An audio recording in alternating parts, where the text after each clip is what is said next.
Hello students, आप सभी का हमारे YouTube चैनल पर फिर से स्वागत है। आज की क्लास में हम पढ़ने वाले हैं संधि के बारे में। तो आइए हम हमारी आज की क्लास स्टार्ट करते हैं। संधि दो वर्णों के मेल से उत्पन्न विकार को संधि कहते हैं। दो वर्णों के, हमें ध्यान रखना है, दो वर्णों के मेल से उत्पन्न विकार को संधि कहते हैं।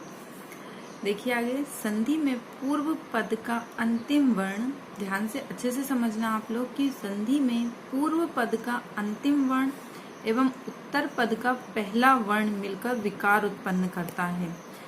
क्या बोला है उसमें? जैसे एक उदाहरण ले लेते हैं, विद्या धन आलय।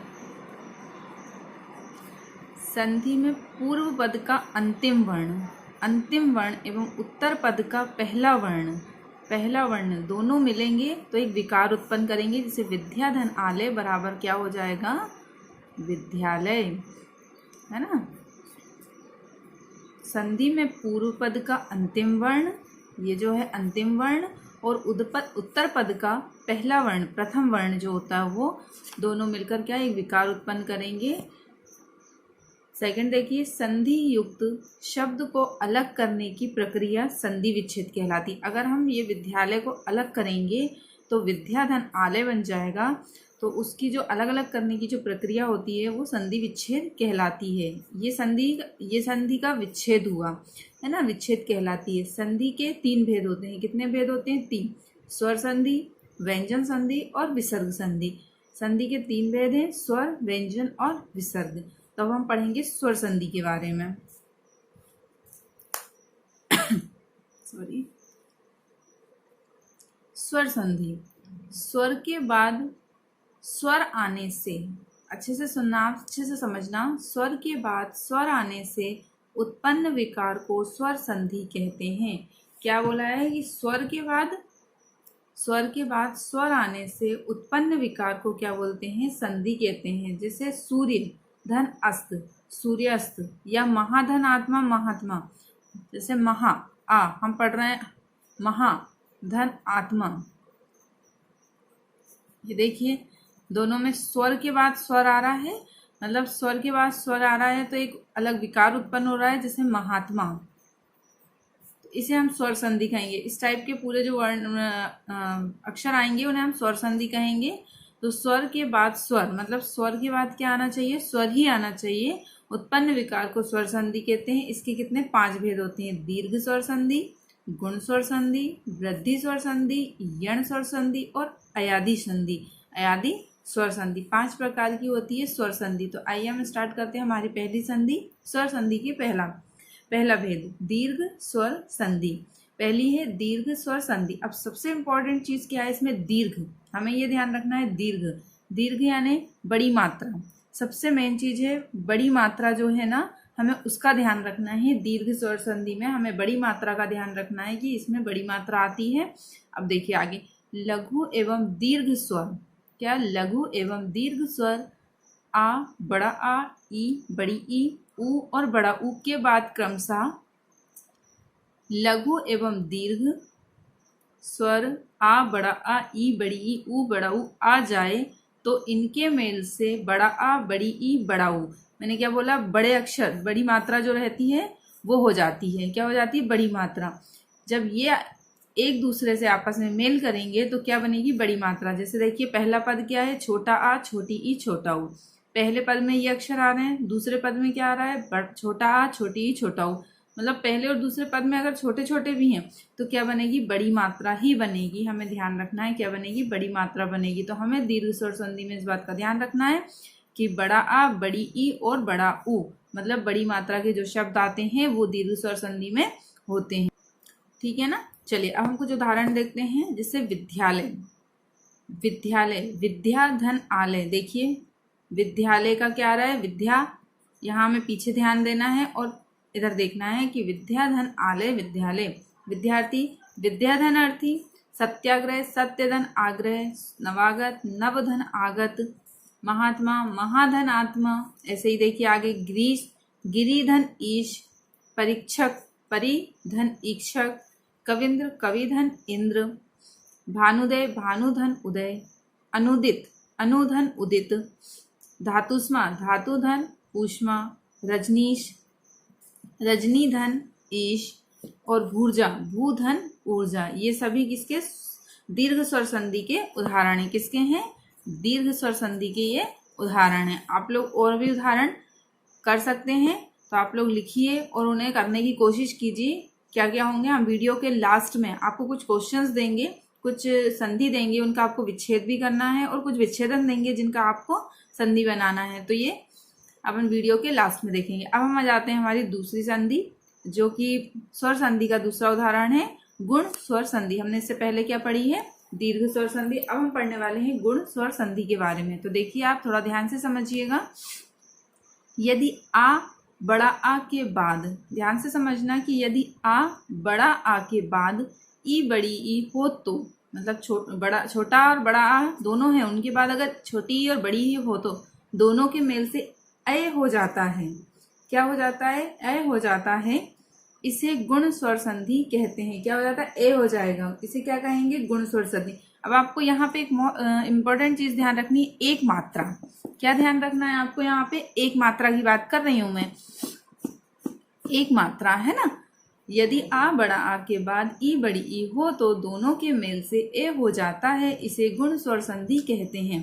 इसका पहला पद आ और बड़ा आ और बड़ा आ, इसके दूसरे पद में आएंगे ई बड़ी ई, ऊ बड़ा ऊ और री। पहले पद में क्या आना चाहिए? आ या बड़ा आ, है ना। इसके बाद दूसरे पद में क्या आना चाहिए? ये जो अक्षर दिए हुए हैं ई बड़ी ऊ बड़ा ऊ री, ये आ जाते हैं। तो दोनों का जो मेल होता है उससे क्या बनता है? ए हो जाता है, मतलब एक मात्रा इसमें आ जाती है। चलिए उदाहरण देख लेते हैं। गजेंद्र गज धन इंद्र, देवेंद्र देव धन इंद्र, नेति नाधन इति, परमेश्वर परम धन ईश्वर परमेश्वर, लंकेश लंका धन केश, है ना। शुभेच्छा शुभ धन इच्छा, कमलेश कमल धन ईश, महेश्वर महाधन ईश्वर, रमेश रमाधन ईश, उपेक्षा उपधन इच्छा और अपेक्षा। यहाँ उपेक्षा है या अपेक्षा है? उपेक्षा में उपधन इच्छा आएगा और अपेक्षा में अपधन इच्छा आएगा। एक सा है, बस यहाँ पे क्या अंतर आ रहा है? उप उ और यहाँ पे आ। तो ये हमारी कौन सी संधि हो गई है?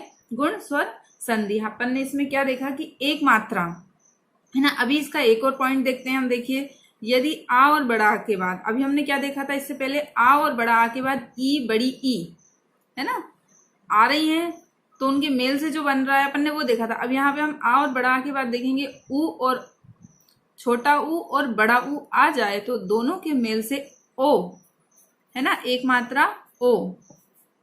अभी हमने देखा था एक मात्रा ए, अब यहाँ देख रहे हैं एक मात्रा ओ हो जाता है। देखो इसके कुछ उदाहरण देख लेते हैं अपन।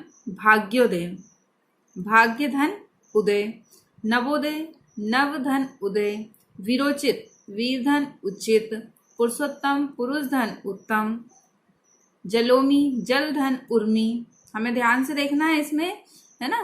परोपकार पर धन उपकार, ये सभी किसके उदाहरण हैं? गुण स्वर संधि के उदाहरण है। लेकिन हमने क्या देखा कि जो छोटा आ और बड़ा आ है वो किससे? ऊ और बड़े ऊ से मेल कर रहा है, तो उसके मेल से क्या बन जाता है? औ बन जाता है। इससे पहले हमने क्या देखा था कि यदि आ और बड़ा आ ई और बड़ी ई के साथ मेल करता है तो क्या बनता था?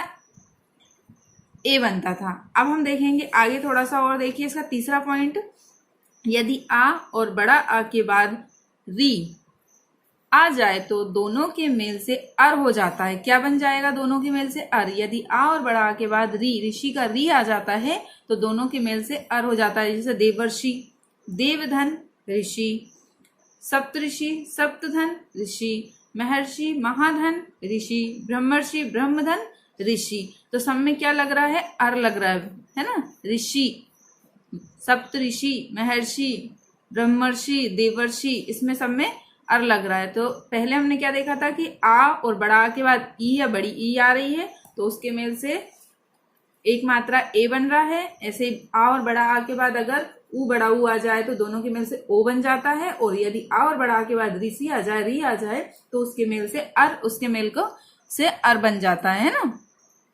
ठीक है ना। तो हमने पढ़ी अभी गुण स्वर संधि स्वर संधि का सेकंड भेद। अब हम पढ़ते हैं तीसरा, वृद्धि स्वर संधि। अब हमें ध्यान रखना है वृद्धि स्वर संधि में सबसे इंपॉर्टेंट चीज जो मैं आपको बताते आ रही हूँ कि गुण स्वर संधि में एक मात्रा, वृद्धि स्वर संधि में अब कितनी, 2 मात्रा लगेंगी। हमें ये ध्यान रखना है, क्या लगेंगी, 2 मात्रा लगेंगी। वृद्धि स्वर संधि में कितनी मात्रा लगेंगी, 2 मात्रा लगेंगी। तो हम इसे देखते हैं, यदि आ और बड़ा आ के बाद किसके, यदि आ और बड़ा आ के बाद ए या ऐ आ जाए तो दोनों के मेल से ऐ हो जाता है। दोनों के मेल से क्या हो जाएगा, ऐ हो जाता है। देखिए 2 मात्रा, ऐ ऐनक की मात्रा और औ औरत की मात्रा है ना, इन दोनों मात्राओं को हम लगाते हैं, उसमें वृद्धि स्वर संधि में लगाते हैं। तो हमें इस बात का ध्यान रखना है कि यदि आ और बड़ा आ के बाद ए या ऐ आ जाए तो दोनों के मेल से क्या हो जाता है, दोनों के मेल से ऐ हो जाता है। जैसे मतैक्य, अभी हम सिर्फ ए के बारे में, ऐ के बारे में पढ़ रहे हैं, अभी हम ओ के बारे में नीचे पढ़ेंगे। मतैक्य, मत धन ऐक्य, देखिए 2 मात्रा आ रही है, हमें बहुत ध्यान रखना है। हितैषी, हित धन ऐसी, सदैव, सदा धन एव, स्वेच्छक, स्वे धन इच्छक, है ना। ये सब किसके उदाहरण है, वृद्धि स्वर संधि के ही उदाहरण है। लेकिन इसमें क्या है कि आ और बड़ा आ के बाद क्या आना चाहिए, ए या ऐ आ जाए तो दोनों के मेल से क्या बन जाता है, ऐ हो जाता है। ठीक है, हम आगे देखते हैं। अब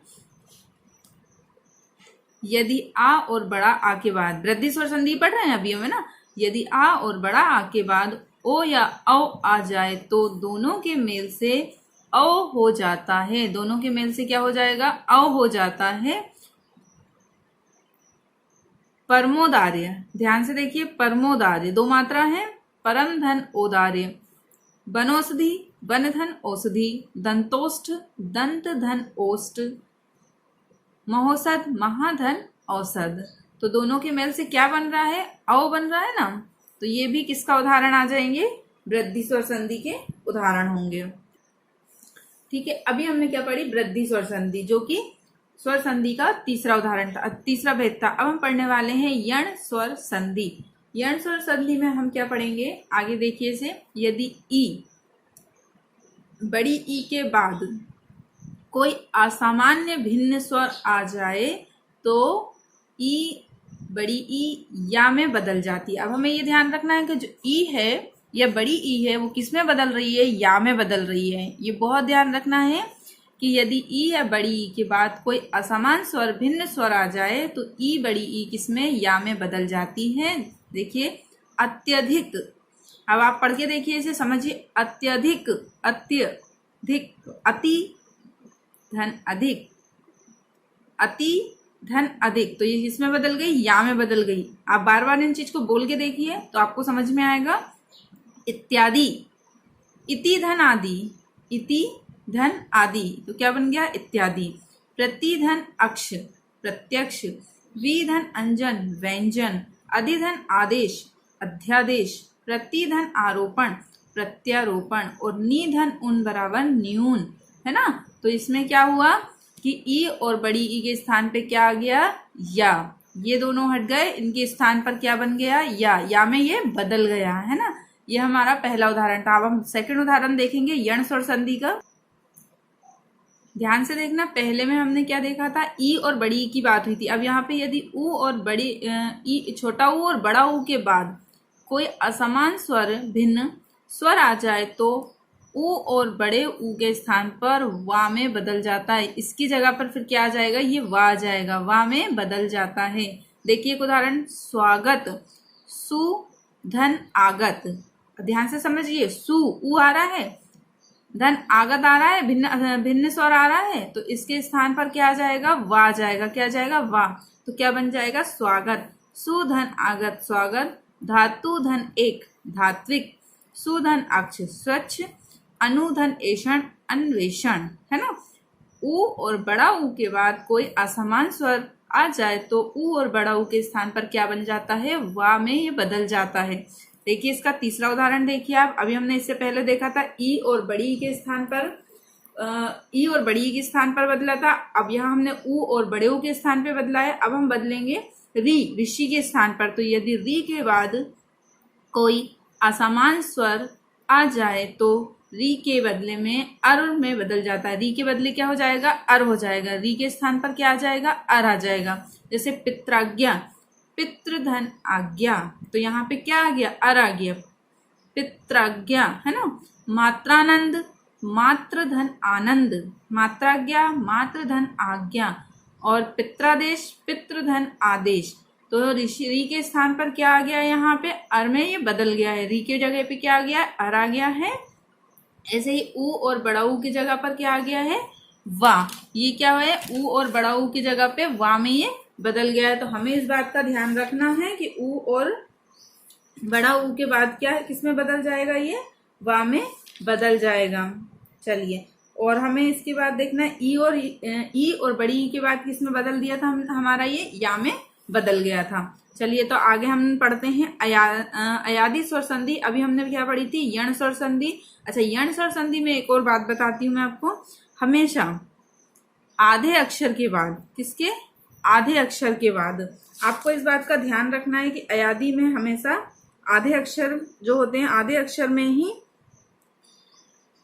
या, वा और रा, इन अक्षरों के पहले हमेशा आधा अक्षर आता है। ये छोटी सा नोट पॉइंट है, आप नोट कर लीजिए। या, वा और रा जो होता है, इनके पहले आधा अक्षर अगर हो, कैसा? आधा अक्षर हो। जैसे कि यहाँ पे देखिए, वा से पहले आधा अक्षर ना, वा से पहले आधा अक्षर सा, है ना। तो ऐसे अगर आधा अक्षर आता है तो वो क्या कहलाती है? यण स्वर संधि कहलाती है। ये एक नोट पॉइंट है, आप लोग ध्यान रखिए कि या, वा और रा से पहले यदि आधा अक्षर आता है तो वो क्या कहलाएगी? यण स्वर संधि कहलाएगी। एक छोटा सा नोट पॉइंट है, आप लोग ध्यान में रखिएगा इसको। चलिए, हम अब आगे हमारी लास्ट स्वर संधि का उदाहरण पढ़ते हैं, अयादी स्वर संधि। अयादी स्वर संधि के बारे में हम पढ़ रहे हैं। अब ध्यान से समझिए आप अयादी स्वर संधि को।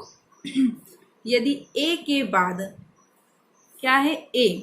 यदि ए के बाद कोई भिन्न स्वर आ जाता है तो ए अय या आय में बदल जाता है। जो ए होता है वो किस में? अय में बदल जाएगा। सॉरी, अय में बदल जाता है। ध्यान रखना है आपको कि ए के बाद कोई भिन्न स्वर आ जाता है तो ए क्या होगा? ए अय में बदल जाता है। अब देखिए उदाहरण, नयन, ने धन अन, शयन, अपन बोलने में अय बोल रहे हैं ना, शयन, शे धन अन, चयन, अन अय, है ना, चेधन अन। तो आपको ये ध्यान रखना है। इसी का हम सेकंड पॉइंट देखते हैं।